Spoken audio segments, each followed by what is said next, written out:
guess we're ready. Okay. Good afternoon. I want to welcome everyone to this annual Central Players radio show. Growing up, I listened with my parents to many dramas and comedies on the radio. The Lone Ranger, my favorite. The Shadow. Father Knows Best.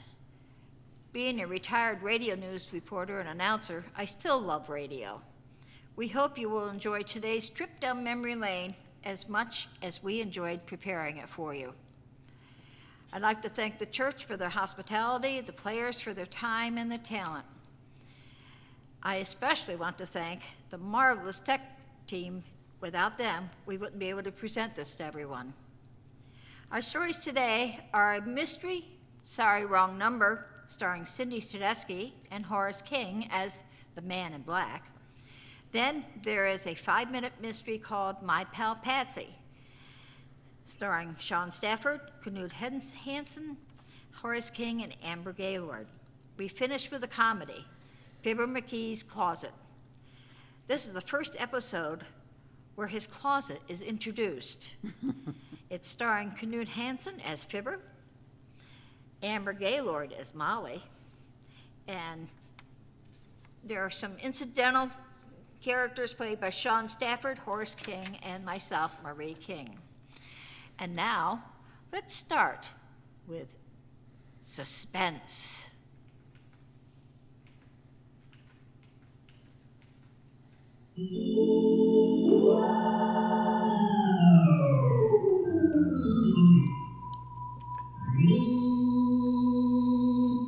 This is the Man in Black, here to introduce this weekly half hour of suspense. Tonight, from Hollywood, we proudly present one of the most compelling actresses of our time, Miss Agnes Moorehead, portrayed this afternoon by Cindy Tedeschi. She appears in a new study in terror by Lucille Fletcher called Sorry, Wrong Number. This story of a woman who accidentally overheard a conversation with death and who strove frantically to prevent from murder, claiming an innocent victim, is tonight's tale of suspense. If you have been with us on these Tuesday nights, you will know that suspense is compounded of mystery and suspicion and dangerous adventure. In this series are tales calculated to intrigue you, to stir your nerves, to offer you a precarious situation, then withhold the solution until the last possible moment. And so it is with Sorry, Wrong Number. And the performance of Agnes Moorehead, we again hope to keep you in suspense.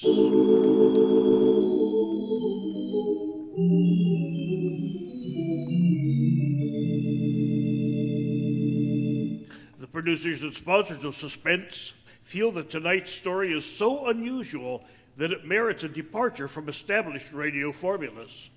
Therefore, tonight's Suspense will be presented without commercial interruption. And now, here is Miss Agnes Moorehead, starring in Lucille Fletcher's Sorry, Wrong Number.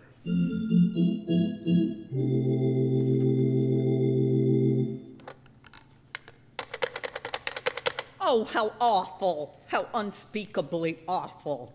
Operator, I've just been cut off. Well, operator, I was supposed to be calling Murray Hill 40098, but it wasn't. Some wires must have got crossed. I was cut into a wrong number, and I just heard the most dreadful thing. Something about a murder and... Operator, you'll simply have to retrace that call at once. I know it was a wrong number and I had no business listening, but these two men, they were cold-blooded fiends, and they are going to murder somebody, some poor innocent woman who was all alone in a house near a bridge, and we've got to stop them. We've just got to. It doesn't matter what number I was calling. This was a wrong number, and you dialed it for me, and we've got to find out what it was immediately. Oh, why are you so stupid? It doesn't matter what number I was calling. What time is it? Oh, I don't want the chief operator. I think it's perfectly shameful. Now look, it was obviously a case of some little slip of the finger. I told you to try Murray Hill 40098 for me. You dialed it, but your finger must have slipped. And I was connected with some other number, and I could hear them, but they couldn't hear me. Now, I simply failed to see why you couldn't make that same mistake again on purpose. Why couldn't you try to dial Murray Hill 40098 in the same careless way? All right, dial Murray Hill 40098, only carelessly. Please, thank you. Oh, busy. I know Murray Hill 40098 is busy. Operator, you didn't try to get that wrong number at all. I asked you explicitly, and all you did was dial correctly. Can't you for once forget what number I'm calling and do something for me? Well, I want to trace that call. It's my civic duty and your civic duty to trace that call and apprehend those dangerous killers.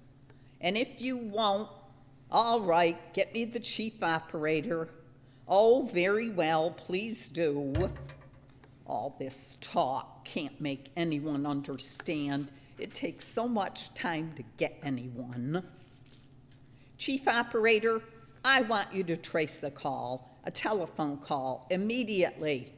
I don't know where it came from or who was making it, but it's absolutely necessary that it be tracked down because it was about a murder that someone's planning, a terrible, cold-blooded murder of a poor, innocent woman tonight at 11:15. Can you trace it for me?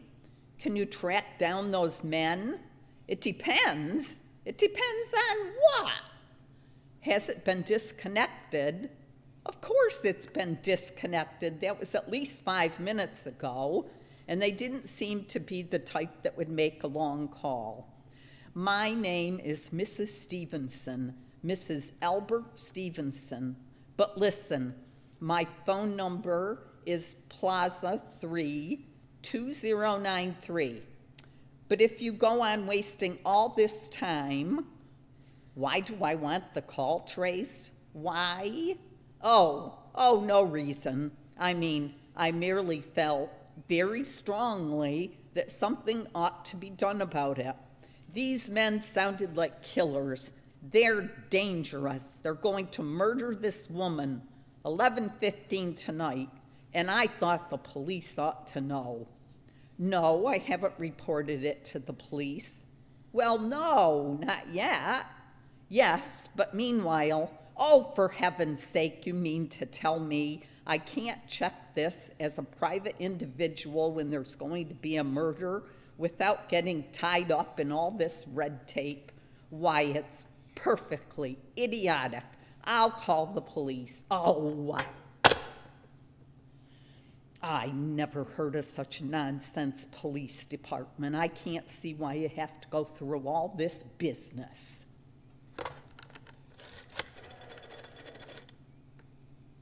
The police department. Get me the police department, please. Oh dear, do you have to dial? Can't you ring them direct? All this time wasted. Police department?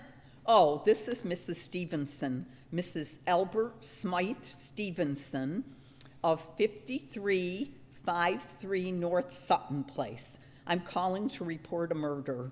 I mean, the murder hasn't been committed yet, but I just overheard plans for it over the telephone, over a wrong number that the operator gave me. Yes, positively. It was a perfectly definite murder. I heard their plans distinctly. 2 men were talking, and they were going to murder some woman at 11:15 tonight. She lived in a house near a bridge. Are you concentrating on this? She sounds sleepy. And there was a private patrolman on the street. He was going to go around for a beer on 2nd Avenue. and there was some third man, a client, who was paying to have this poor woman murdered. They were going to take her rings and bracelets and use a knife. Well, it's unnerved me dreadfully, and I'm not well, and I'm very nervous. Oh dear, my name is Mrs. Stevenson, Mrs. Albert Stevenson. Oh, my address is 53 North Sutton Place. That's near a bridge, the Queensboro Bridge, you know. And we have a private patrolman on our street, and 2nd Avenue is the next street. Oh, well, I was calling Murray Hill 40098, but that wasn't the number. I overheard, Murray Hill 40098 is my husband's office. He's working late tonight, and his line was busy, and I was trying to reach him to ask him to come home. I'm an invalid, you know, and it's the maid's night out, and you'll look into it? The whole thing calls for a search, a complete and thorough search of the whole city. I'm very near the bridge, and I'm not far from 2nd Avenue, and I know I'd feel a whole lot better if you sent around a radio car to this neighborhood at once. Oh, I don't know, only the coincidence is so horrible, it sounds like this neighborhood. 2nd Avenue, the patrolman, the bridge. Yes, and maybe it wasn't a long-distance call I overheard. I'm all alone and very nervous. My maid, Eloise, she's a big girl. She weighs 200 pounds. She's too lazy to bring up my breakfast tray. It's her night out, and my husband, Albert, he's crazy about me. He just adores me, waits on me hand and foot. Scarcely left my side since I took sick 12 years ago. He's working at, I don't care how many other matters you have on your desk. This is not routine. It's murder, and it requires immediate attention. Oh, you idiot. Idiot. Stupid. Oh, why doesn't Albert come home? Why doesn't he? I'll dial the operator again. I just can't.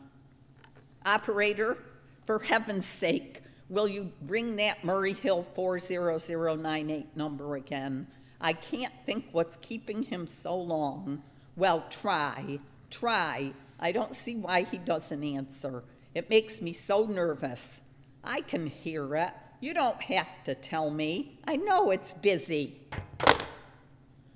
If I could only get out of this bed for a little while. If I could get a breath of fresh air or just lean out of the window and see the street.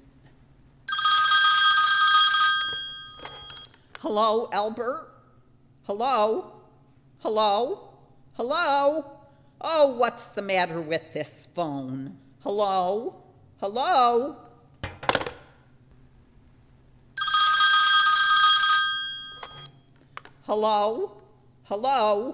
Oh, for heaven's sake, who is this? Hello?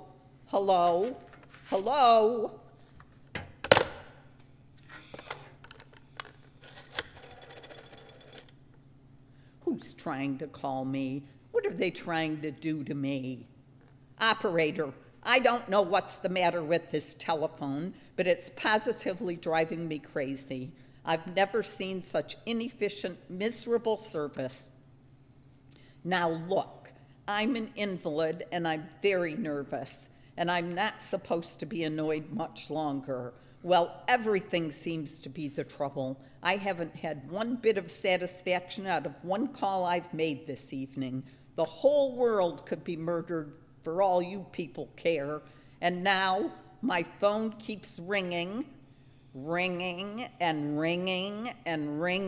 every 5 seconds or so. And when I pick it up, there's no one there. I don't want you to test my phone for me. I want you to put that call through, whatever it is. Oh, you can't do that? And why, may I ask? And meanwhile, I've got to sit here in my bed, suffering every time that phone rings, imagining everything. You're not trying to check the trouble for me? Oh, what's the use of talking to you? You're so stupid. But I know the dial system is automatic. Oh, young woman, I don't know your name, but there are ways of finding out. And I'm going to report you to your superior for the most unpardonable rudeness. Oh, give me the business office at once. Dial it direct? I'll do no such thing. I don't even know the number. Oh, you, what's the use? Oh, dear. Oh, for heaven's sake. Hello? Hello? Stop ringing me, do you hear? Answer me. Who is this? Do you realize you're driving me crazy? Who's calling me? What are you doing it for? Now stop it. Stop it. Stop it, I say. If you don't stop ringing me, I'm going to call the police. Do you hear? Hello? Hello?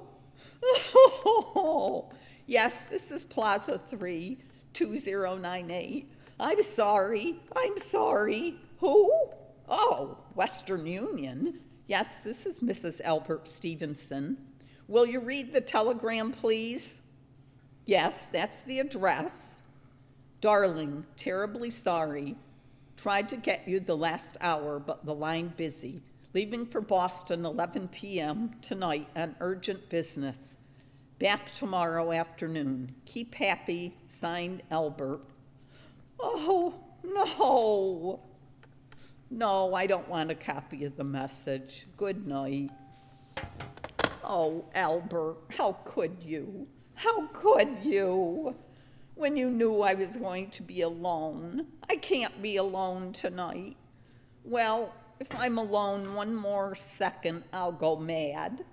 I don't care what he says or what the expense is. I'm a sick woman. I'm entitled to a little consideration.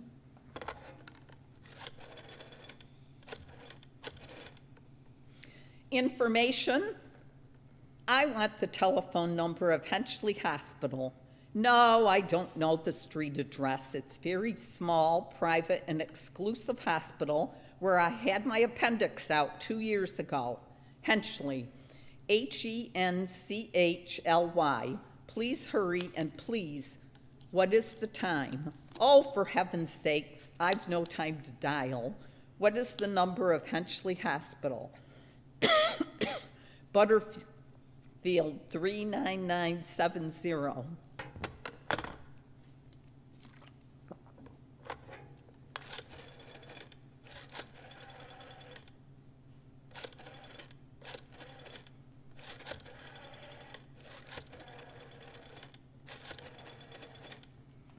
Is this Henchly Hospital? I want the nurses' registry. I said I want the nurses' registry at once. I want a trained nurse. I want to hire her immediately for the night. The nature of this case is nerves. I'm very nervous. I need soothing and companionship. You see, my husband is away, and I'm not under a doctor's care at the moment. I was a patient in your hospital 2 years ago, and after all, I do expect to pay this person for attending me. Well, this is an emergency case and absolutely necessary. I'm a sick woman. I'm very upset, very. I'm alone in the house and I'm an invalid. And tonight I overheard a telephone conversation that upset me dreadfully. A woman is going to be murdered when a train crosses a bridge. In fact, if someone doesn't come at once, I'm afraid I'll go out of my mind. Miss Phillips. And do you have to wait until Miss Phillips comes in? And when do you expect Miss Phillips in? She went out to supper at 11 o'clock. 11 o'clock? But it's not 11 yet. Where's my clock? Oh, my clock stopped. I thought it was running down. What time is it? 14 minutes past 11. What was that? Why, that click just now in my own telephone, as though someone had lifted the receiver off the hook, off the extension telephone downstairs. But I did hear it. There's someone in this house, someone downstairs in the kitchen, and they're listening to me now. I won't pick it up. I won't let them hear me. I'll be quiet and they'll think. But if I don't call someone now, while they're still down there, there'll be no time.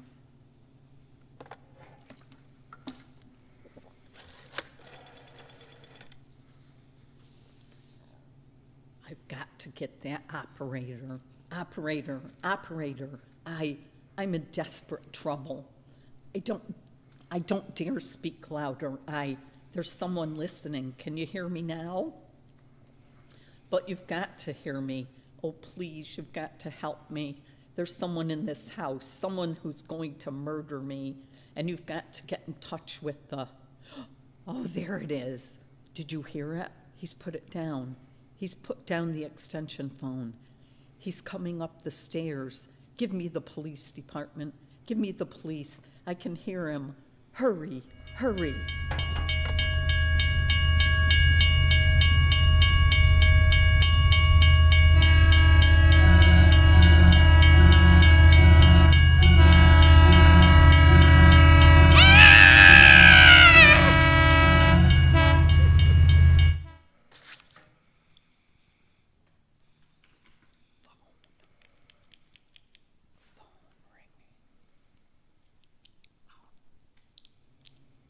Police Department, Precinct 43, Sergeant Martin speaking.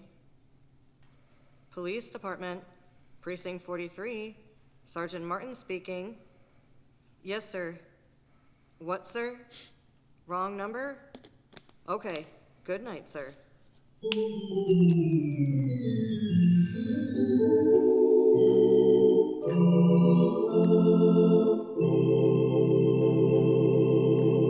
And so closes Sorry, Wrong Number, starring Miss Agnes Moorehead, tonight's tale of suspense.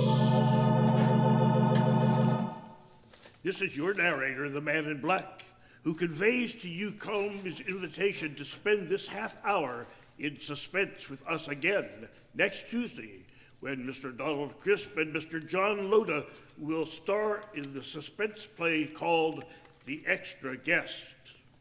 The producer of these broadcasts, William Spire, along with Norman MacDonald, the director, and Lud Guskin, the musical director, and Lucille Fletcher, the author, collaborated on tonight's Suspense.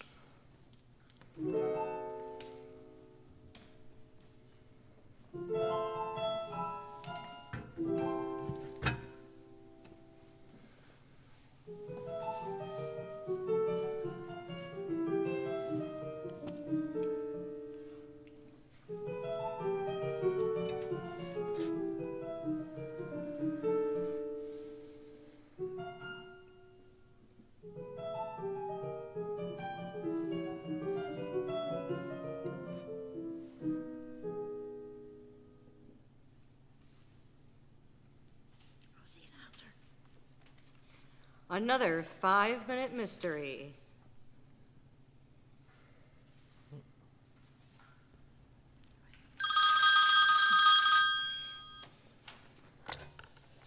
Greens Gap Hospital, Dr. Melville speaking.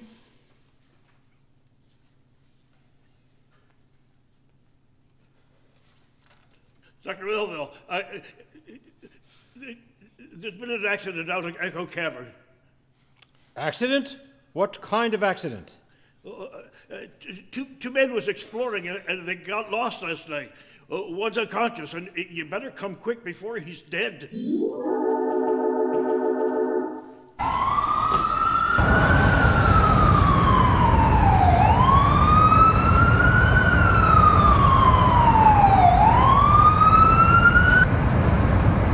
I hope you know how to get out to Echo Cavern, Lem. With the job of being town constable and ambulance driver, I reckon I know all there is to know about this country. Ever been in the cavern, Lem? Once, Doc Melville, when I was a boy, nearly got my hide tanned off by my pa. Echo Cavern is a mite treacherous place. You mean it's easy to get lost in it? Not only that, Doc, it's that cavern gas, that carbine something there, carbine something. You mean carbon dioxide? Yeah, that's it. All of a sudden you run into some of that stuff, and before you know it, boom, you're out. Still, people seem to go exploring there. More fools to be. I wouldn't go in them caverns, at least not till I was not without a dog. A dog? For what? Well, if a dog keels over, then you know the gas is collecting. I'm afraid, Mr. 𝘾𝙀𝙏𝙃, your friend is dead. Oh, poor Patsy. It was from the gas, wasn't it, Doc? That sure it looks like to me. Why did you go in that cavern anyway? Well, Patsy asked me to. He never seen a cave before. How far did you go in? Well, it didn't seem very far, but all of a sudden we lost our way. Where was that? Well, how do I know whereabouts it was if we was lost? We tried to trace our way back, but it was no use. Patsy started to get scared. It's kind of funny to see a big guy like that get scared. Yes, he is rather big, isn't he? He's 6'4". The mob used to call us Mutt and Jeff. And then what happened? Well, I was a little scared myself, but we stuck together. As you know, walking in the dark with only my flash from the car. And all of a sudden, Pat's keeled over. From the gas? And that's what I figured. His head hit on a rock, and I guess that just about finished him off. I suppose you reckon yourself pretty lucky, mister. Yeah, sure. I figure it's because I'm only 5'3" that I got out of there alive. That gas must have been just about a foot over my head. Yeah? And what do you think about that, Doc Melville? I think you better arrest Mr. 𝘾𝙀𝙃 for the murder of his friend Patsy. What was the flaw in 𝘾𝙀𝙃's story? Do you know it? In a moment, we'll hear from Lem and Dr. Melville.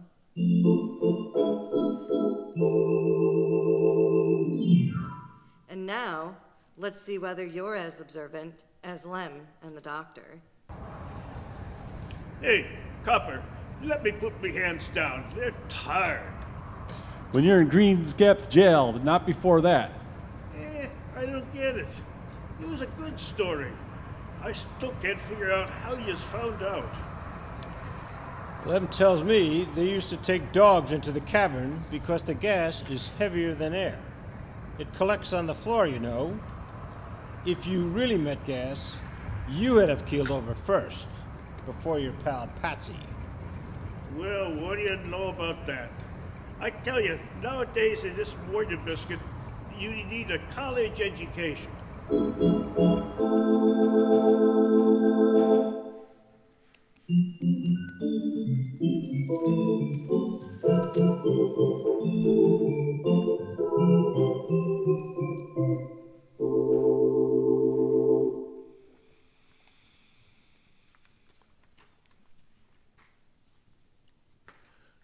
The Johnson Wax Program with Fibber McGee and Molly.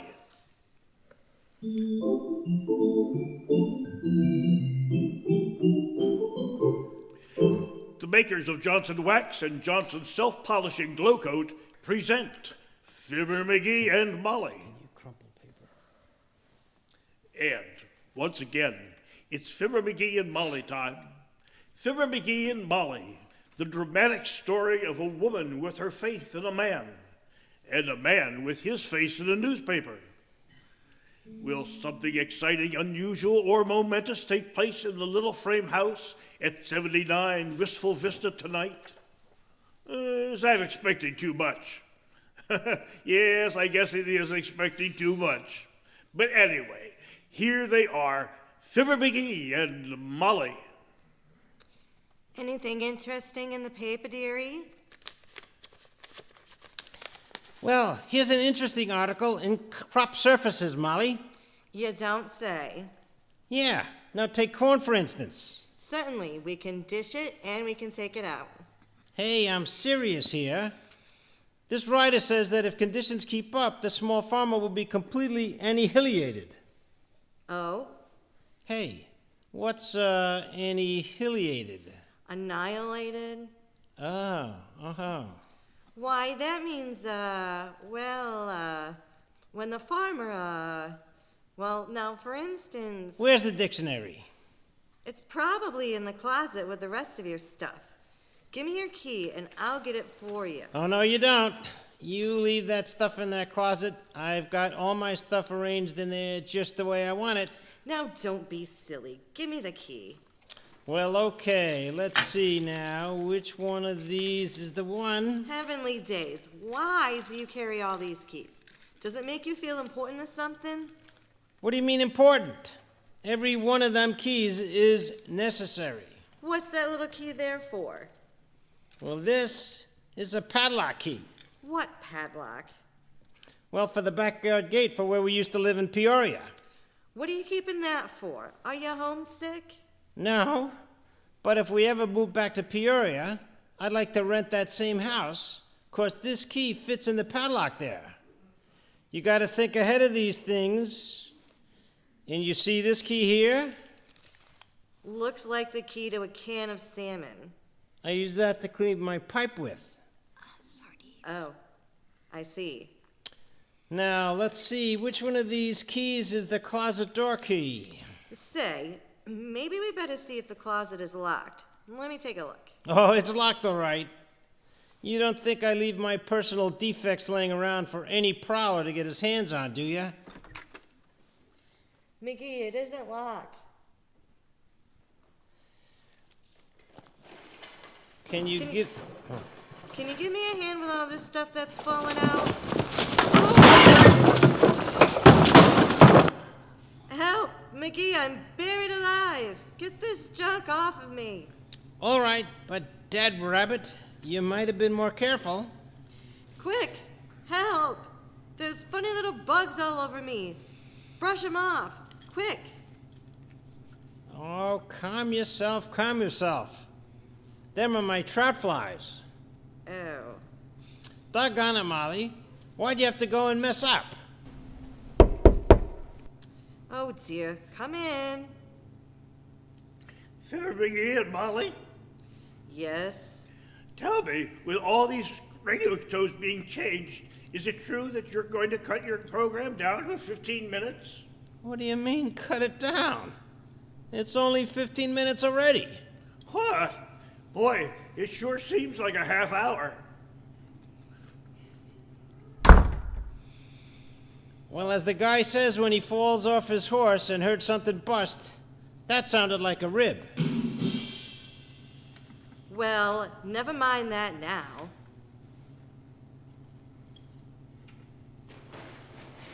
Dear, oh dear. Look at all this junk that fell out of that closet. Don't worry, Don't worry, I'll put it back, Molly. Oh no, you won't. Huh? We're gonna go through that pile of whatnots and throw everything out we don't need. Oh, yeah? Well, I've been through this stuff 100 times, and there ain't a thing of there that I can spare. Oh, there isn't? No. What's this old rusty horseshoe for? Well, I found that in 1907. Soon as I find 3 more, we can pitch horseshoes in the backyard. I see. You expect to find 3 more? You betcha. You don't think the automobile is here to stay, huh? Well, it won't be if we don't catch up with the payments. Hi, mister.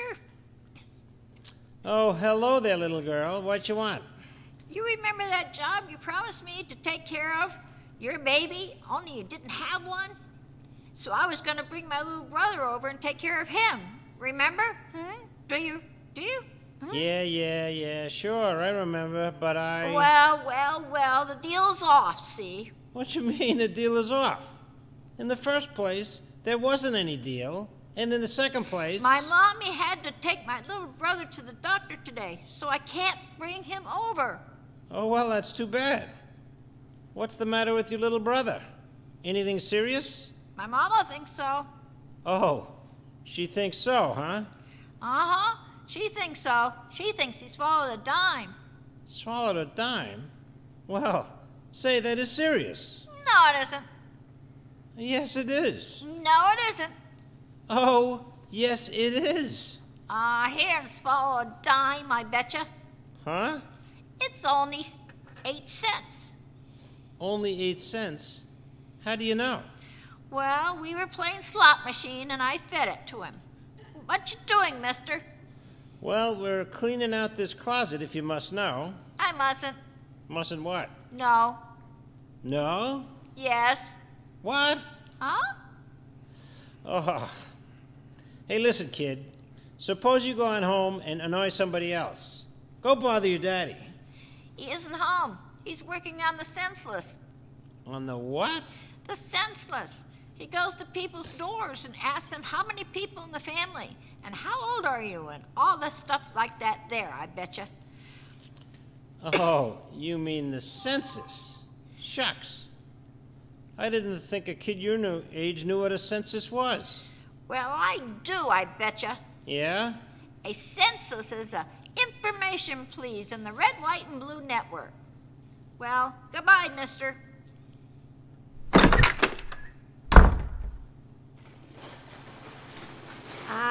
Heavenly days, Mickey.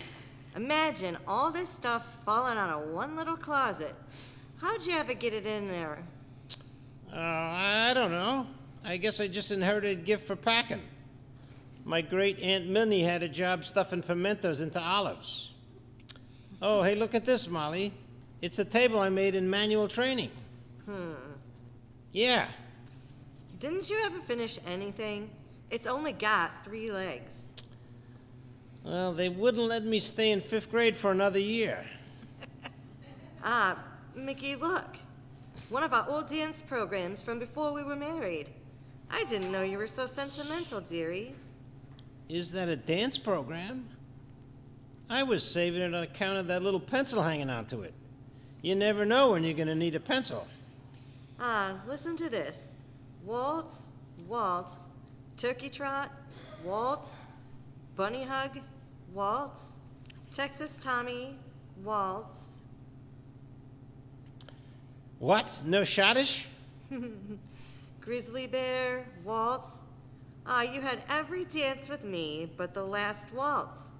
Mickey, who did you dance that one with? Why, nobody. We sat that one out in the buggy, remember? Oh yes.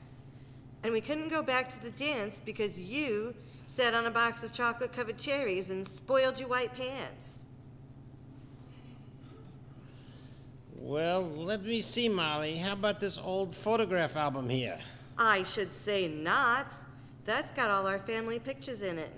Oh, dear. Here's one of me, Aunt Ab, and Aunt Carrie. They both had big families. Yeah, how many kids do they have anyway? 10 between them. Ab 6 and Carrie 4. Mickey, now what are you? Well, hello, folks. I was just going by and I thought, well, what goes on here? Have you been buying out an antique store? Hey, Horace. Nah, this is just a lot of stuff from McGee's been hoarding in the closet, Mr. King. Well, isn't it wonderful how much you can pack into so little space? For instance, you only give me about 6 lines to tell you how Johnson's Glow Coat saves hours of housekeeping because it beautifies and protects the linoleum with absolutely no rubbing or buffing. Yeah, isn't it wonderful? But in those 6 lines, I think I can get the idea across pretty well that a self-polishing preparation like Glow Coat is the very essence of good housekeeping. Boy. It's so easy to use that it's easy to tell about. Isn't he marvelous, folks? The guy has dedicated his whole life to Johnson's Glow Coat. What do you mean, Fibber? Well, Horace, they tell me that way back when you were in college, they wanted you to stoke the crew. You said, no stoking, no rubbing, and no buffing. even for dear old University of Southwestern Nebraska. Is that true, Mr. King? Oh, no. I wasn't a crewman. I went out for ROTC. Oh, Reserve Officers Training Corps? No, revolutionizing old-time cleaning. Ah, Well, so long, folks. well, he got you there, McGee.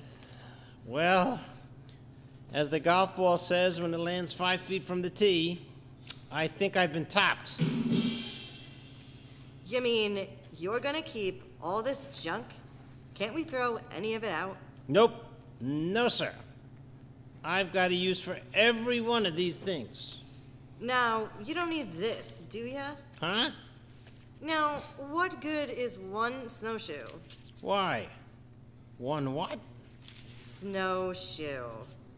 Oh. Is that a snowshoe? Why, shucks. No wonder Billy Harris beat me so badly playing tennis. Well, McGee, I've just about exhausted my impatience with you. Why? Packing all that useless junk back in the closet? How about these old books? What old books? Why, let me see. Oh, them. Why, them's my correspondence course in taxidermy. Taxidermy? Why on earth did you want to study taxidermy? Well, how on earth did I know that it meant stuffing birds and animals? And there I was, stuck with a chauffeur's license, a city map, and a chauffeur's cap. Well, hurry up and put your playthings back in the closet. Okay. It looks terrible laying around here on the floor with that. I'll get it. Hello? Now, this is the McGee residence. You got the wrong number. Oh, is that you, Mert? Egad, every week the same thing. Hey, how's every little thing, Mert? What say? Your Uncle Gulliver? Oh, that's too bad, Mert. Oh my. And they ain't found the body yet? Eh? Oh, heavenly days. McGee, what happened? Mert's uncle drove his car off the cliff and had to walk home. They found the chassis up in a tree, but they don't know where the body is. What say, Mert? Oh, that's okay, Mert. Everybody has the wrong number now and then, except Irving Berlin.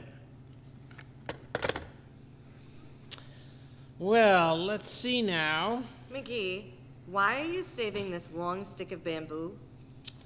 Why, Molly, that's got a very definite purpose.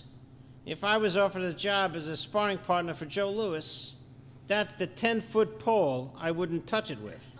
Oh, say, do you really think you can get all this stuff back into the closet? Why, sure I can. I don't want anybody touching these things either, but me. They are too valuable.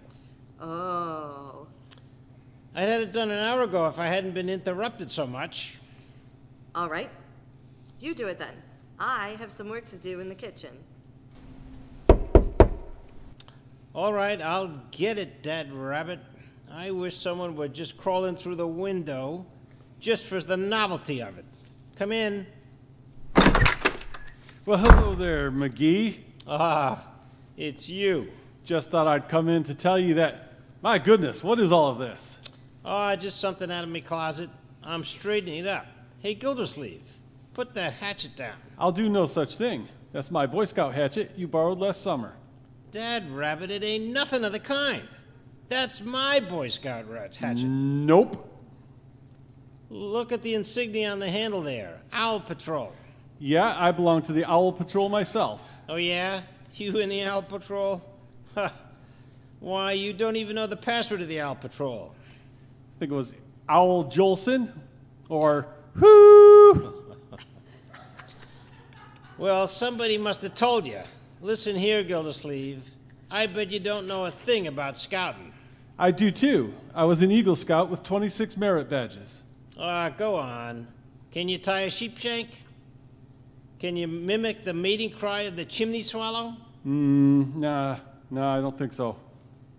Can you tell which way is north when you're lost in the woods? Certainly. How? I face south, then I turn around real quick.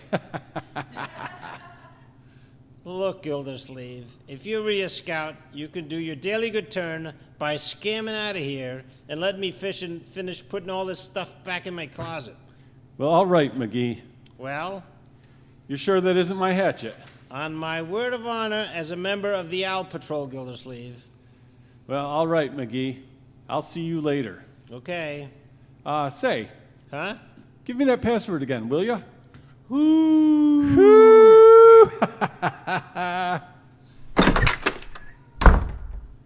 He's no Boy Scout.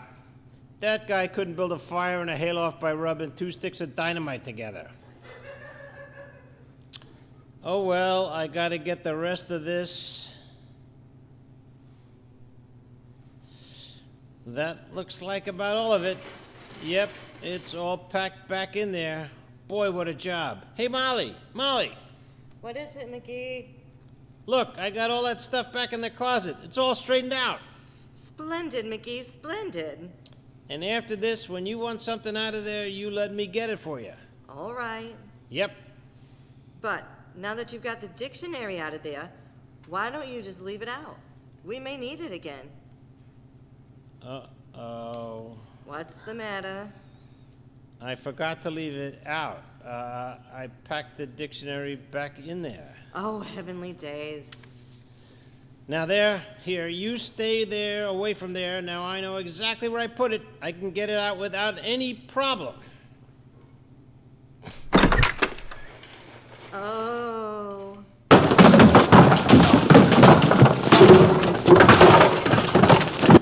Molly, Yes? I found the dictionary.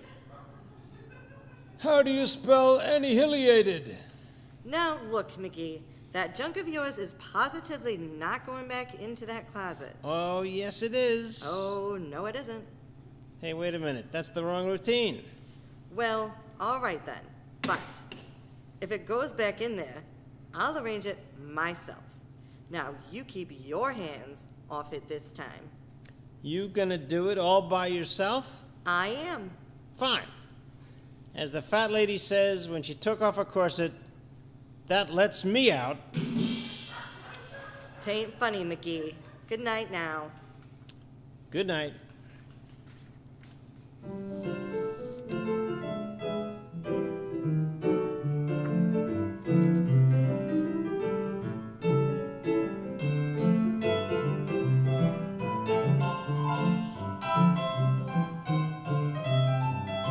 And so this is Horace King speaking for the makers of Johnson's Wax and Johnson's Self-Polishing Glue Coat, inviting you to be with us again next Tuesday night.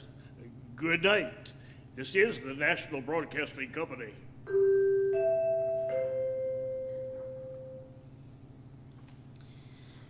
Thank you, everyone.